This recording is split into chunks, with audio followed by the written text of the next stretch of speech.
Visiter les marchés du Nigeria est une expérience inoubliable. L'énergie, les couleurs, les odeurs et surtout les interactions humaines en font une aventure unique. Dans cette vidéo, je vous donne 10 éléments à considérer avant de vous rendre dans les marchés du Nigeria. Let's go!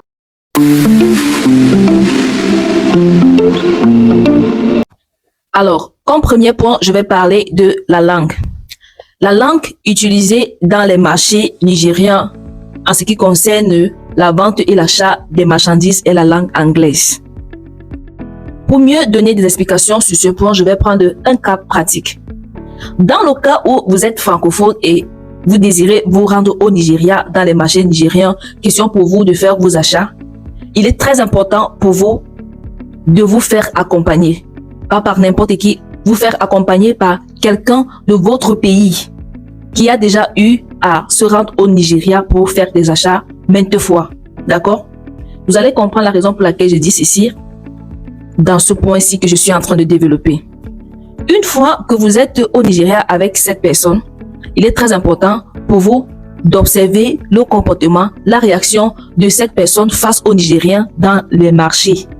Et il est très important pour vous de parler moins. Parler, communiquer avec la personne qui vous accompagne d'une manière discrète. Parce que lorsque un fournisseur nigérien dans le marché ou ceux peut-être qui sont autour constate qu'il y a un étranger à côté, automatiquement, les prix des articles que vous désirez entrer en possession vont changer. Maintenant, voici quelque chose à éviter automatiquement. Si vous vous rendez au Nigeria seul, évitez de vous faire accompagner par un Nigérien ou par ces personnes qui sont toujours dans les entrées des marchés vous demandant My brother, what do you want to buy? My sister, what do you want to buy? C'est-à-dire mon frère, ma soeur, que veux-tu acheter? Que désires-tu? Et tout. Je connais, j'ai le contact de tout, j'ai le réseau de tout. Évitez ces personnes-là. Parce que une fois vous vous faites accompagner par eux dans une quelconque boutique, la communication, l'achat là-bas va changer. Les prix vont augmenter d'une manière drastique. Or que si vous êtes accompagné par quelqu'un de votre pays qui communique anglais avec le fournisseur qui vend des articles que vous désirez, la vente va se passer d'une manière paisible. C'est vrai que pour une première fois ou pour une deuxième fois, ça ne sera pas aussi excellent, mais ça sera plus mieux que de vous faire accompagner par un Nigérien pour faire des achats dans le marché des Nigériens. Alors, deuxième point, nous allons parler de la monnaie. La monnaie utilisée au Nigeria, nous le savons déjà, c'est le Naira. D'accord? Maintenant, comment faire pour se rendre au marché des Nigériens pour faire des achats? Maintenant, je vais prendre encore un cas pratique. Par exemple, si vous quittez du Cameroun, il est très important pour vous de laisser votre argent au pays dans un compte. OK? Vous allez juste prendre peut-être un montant comme disons 100 000 francs CFA que vous allez convertir au niveau de la frontière. Mais l'argent destiné à l'achat des marchandises, vous ne devez pas le porter sur vous. Parce que le taux d'échange étant déjà dans le marché du Nigeria sera trop élevé par rapport à votre pays, c'est-à-dire par rapport à votre pays depuis le Cameroun. Vous voyez un peu, une fois que vous êtes déjà au Nigeria, vous êtes sur le point de faire vos achats. La plupart des grands fournisseurs là, les paiements se font par les virements bancaires. Vous voyez un peu. Donc vous n'aurez juste à peut-être dire au fournisseur, ok, je vais vous payer par virement bancaire. Il dit oui, peut-être si l'achat que vous avez fait chez lui, j'ai dit n'importe quoi, c'est 1 million. Vous allez lui supplier, est-ce que je peux faire un dépôt de surplus et puis le surplus vous me remboursez. Cela vous permettra d'acheter peut-être d'autres petites choses et peut-être payer vos frais d'hôtel, votre nutrition, les transports et tout. Troisième point, nous avons l'habillement. L'habillement est très important. Pour ceux qui ne l'ont pas encore remarqué, les Nigériens ne compliquent pas leur habillement en fait. Et dans une vidéo où je vous expliquais par quels moyens est-ce que vous pouvez, les différents moyens par lesquels vous pouvez vous rendre au Nigeria, j'ai parlé du style vestimentaire là-bas. Ne compliquez pas votre habillement. Au Nigeria, on ne porte pas les chaussures fermées. C'est babouche on porte. D'accord? Donc, si vous avez votre leggings, votre babouche dans les sandals là, vous portez ça avec les t-shirts sur vous. En fait, ne compliquez pas. Soyez aussi simple que possible. Du genre, il n'y aura pas la différence entre vous et ceux qui sont sur le territoire.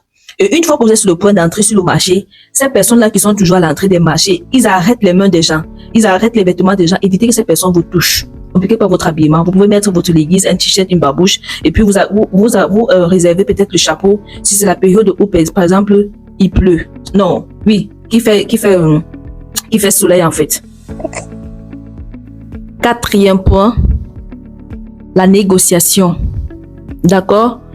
Dans le cas où c'est vous-même où vous êtes fait accompagner, observez la manière que celui qui vous accompagne négocie pour vous. Apprenez ces petites langues, ces petits langages-là, ces petits gestes que la personne fait. Oui, parce qu'il y a les langues qui sont utilisées, il y a les termes de négociation, marketing qui sont utilisés du genre, on n'apporte pas toujours trop de valeur à ce qu'ils vendent. Vous voyez un peu que là, non, là, c'est trop cher. Vous dites peut-être, il y a toujours les astuces là, comme en entrant ici, il y a votre frère qui m'a arrêté là-bas, qui allait me donner ça à tel prix et tout. Tu vois un peu, tu fais part déjà, tu as beaucoup de clients du pays où est-ce que tu viens. Donc, du coup, tu veux juste prendre ça comme échantillon. Si c'est que tu pars, tes clients, ils apprécient, tu vas même à passer la commande de 10 pièces. En fait, ces petites astuces secrètes quoi. Et il faut apporter et en plus encore entrer dans leur langage déjà. Par exemple, pour dire pardon, tu peux peut-être dire bico et tout. Voyez un peu. Donc, les petites astuces comme ça là, observez beaucoup la personne qui vous accompagne faire vos achats. Ou si c'est votre première fois, ne soyez pas pressé à faire des achats. Entrez dans les boutiques. Observez comment est-ce que les personnes achètent ce qu'ils disent et tout. Et puis, apprenez. Hein, parce que c'est comme ça, c'est seulement comme ça qu'il faut faire pour pouvoir grandir. Alors, notre prochain point sera celui de la discipline sur l'achat. Qu'est-ce que je veux dire par là? Bien évidemment que une fois que vous allez entrer dans les marchés du Nigeria, si vous n'êtes pas discipliné sur ce que vous voulez, vous allez vous trouver en train d'acheter ce qui n'était même pas du tout au programme. D'accord? Si vous blaguez même, vous allez même dépenser votre argent de transport. C'est comme ça que vous allez vous retrouver en train de caler au Nigeria. Oui, je suis très sérieux sur ce point-là parce que il y a tellement de choses intéressantes et moins chères de qualité. Surtout lorsque vous tombez dans le bon réseau. Soyez discipliné sur ce que vous voulez. Si vous êtes parti pour les bijoux, partez dans le secteur de bijoux, concentrez-vous là-bas et puis faites vos achats de bijoux et puis rentrez-vous. Si vous partez pour les pagnes, vous partez dans le secteur des pagnes. Oui, parce que dans les marchés nigériens, il y a secteur et secteur, donc c'est pas mélangé. Surtout les marchés, si vous voulez peut-être les marchandises en gros. Il y a les marchés spécifiques pour les marchandises en gros. Il y a les autres marchés où tu vas trouver un peu de tout là-bas sur place et tout, mais les marchés mis à part pour la production des grandes quantités là, ils fonctionnent secteur par secteur. Il y a le secteur pour les mèches, les perruques, il y a le secteur pour les produits cosmétiques, il y a le secteur pour les sacs à main, le secteur pour les chaussures, les babouches, on fabriqué. D'accord? Donc, si vous n'êtes pas discipliné dans l'achat de votre marchandise là, vous allez vous trouver en train de dépenser ce qui n'était pas du tout prévu et ça va vous mettre dans des sérieux problèmes financiers. Allons-y dans le 6e point qui sera celui de la nutrition et l'hébergement. Avant de vous rendre dans les marchés du Nigeria, il est très important de mettre de l'emphase dans votre nutrition et l'hébergement. D'accord? Où est-ce que vous allez loger pour sortir et aller dans les marchés et puis faire vos achats? C'est très important et capital. Voyez un peu ça. Ne partez pas prendre les hôtels qui sont éloignés, c'est-à-dire que dont vous aurez besoin peut-être du bus. Après le bus, vous allez prendre le kéké pour pouvoir arriver au marché. Ça va vous coûter. Vous n'êtes pas parti là-bas pour dépenser de l'argent, vous êtes parti là-bas pour faire l'achat des marchandises. Donc, il est important pour vous de prendre les hôtels ou l'hébergement aux alentours du marché. Donc, si possible, les hôtels où vous aurez juste à sortir et puis vous pouvez faire des 100 pas pour arriver au marché. Vous allez payer le kéké, vous allez seulement payer 200 naira pour entrer au marché. Assurez-vous que la distance de votre lieu d'hébergement pour le marché soit maxi 300 naira. Maintenant, en ce qui concerne la nutrition, je dois avouer ici là que en ce qui concerne la nutrition, le Nigeria, par exemple, n'a pas le niveau du Cameroun en ce qui concerne la nutrition. Ils sont un peu pauvres là-bas. D'accord? Pour ceux qui regardent souvent Africa Magic, On dit toujours là-bas, vous voyez toujours que les familles qui sont riches là, ce sont ceux-là qui ont posé le riz, poulet sur la table. C'est pas la blague, oh. C'est ça, il y a là-bas. Il y a le riz poulet et puis il y a la nourriture traditionnelle là. Tu sais que tu as un ventre compliqué, ne peux pas t'engager sur les nourritures traditionnelles là parce que tu veux monter quoi que ce soit. Tu n'es pas parti là-bas pour le tourisme.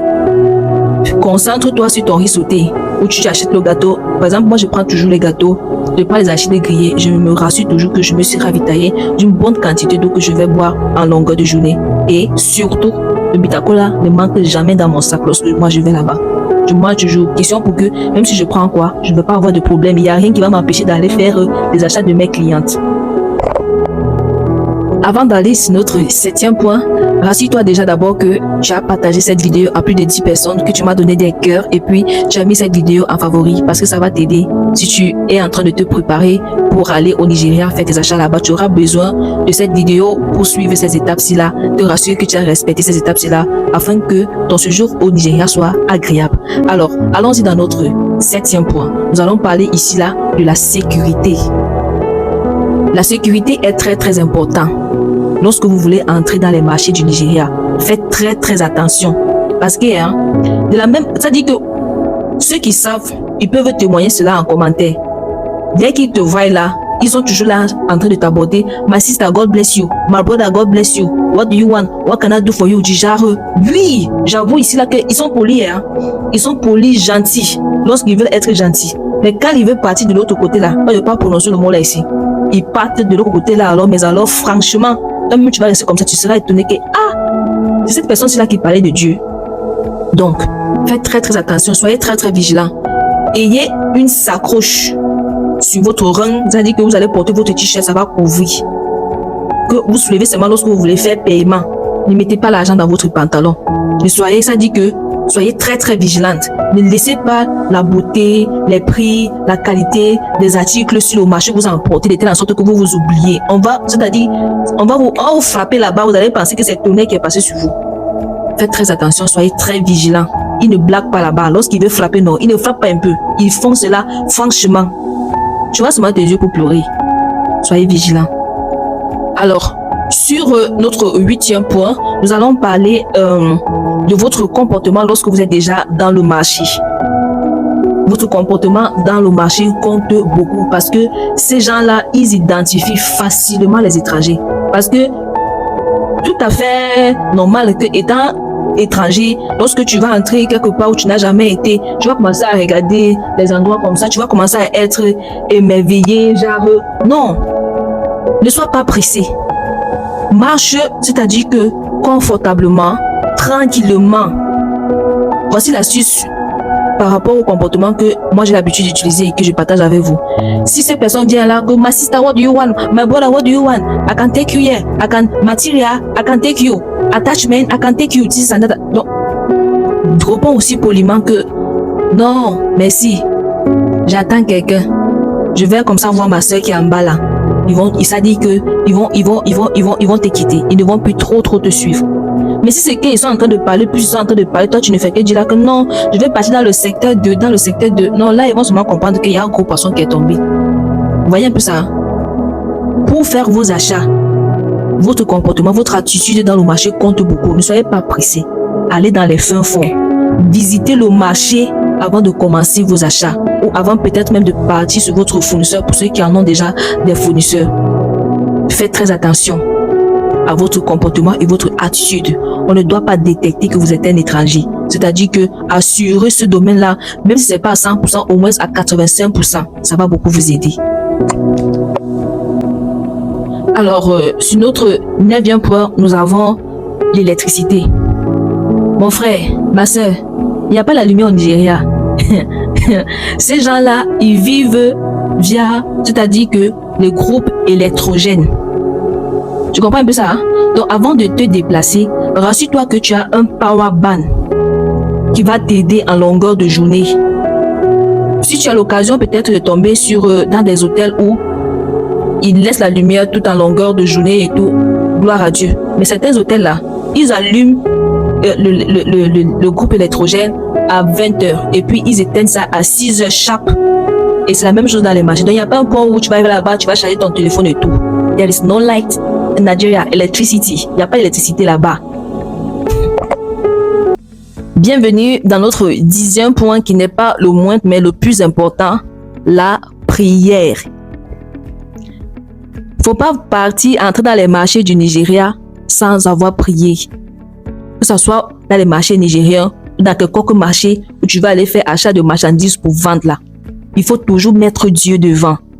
Et c'est pas pour ceux, je sais pas comment est-ce que vous faites dans le business là et puis vous ne mettez pas Dieu. Vous comptez sur quoi? Si c'est pas lui qui vous conduit vers des bons fournisseurs, c'est qui peut le faire?